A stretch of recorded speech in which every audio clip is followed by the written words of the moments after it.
Kasus pembunuhan pasal judi capsa di Kayu Agung berhasil diungkap oleh polisi.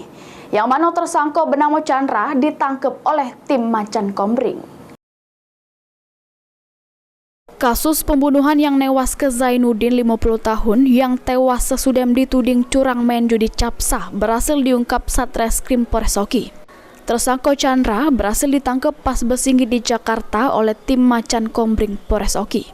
Dijelaskan Kapolres Oki AKBP Hendrawan Susanto, korban Zai tewas dengan 4 tujahan pas mereka bermain judi capsa di acara hajatan di kawasan Jua-Jua Kecamatan Kayu Agung pada 21 Mei.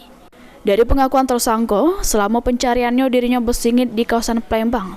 Akhirnya dilacak polisi berada di Jakarta sehingga berhasil diamankan.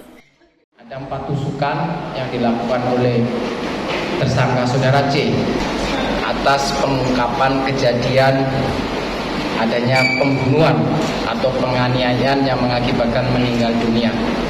Adapun korban adalah saudara Zainuddin, ini beralamat di Desa Indrayaman, Kecamatan Talawi, Kabupaten Batubara, Provinsi Sumatera Utara. Sedangkan pelaku ini berinisial saudara C. Atas perbuatannya, tersangka dijerat dengan pasal 338 KUHP, junto pasal 351 ayat 3 dengan ancaman penjara paling lama 15 tahun penjara. Novan Wijaya, PAL TV.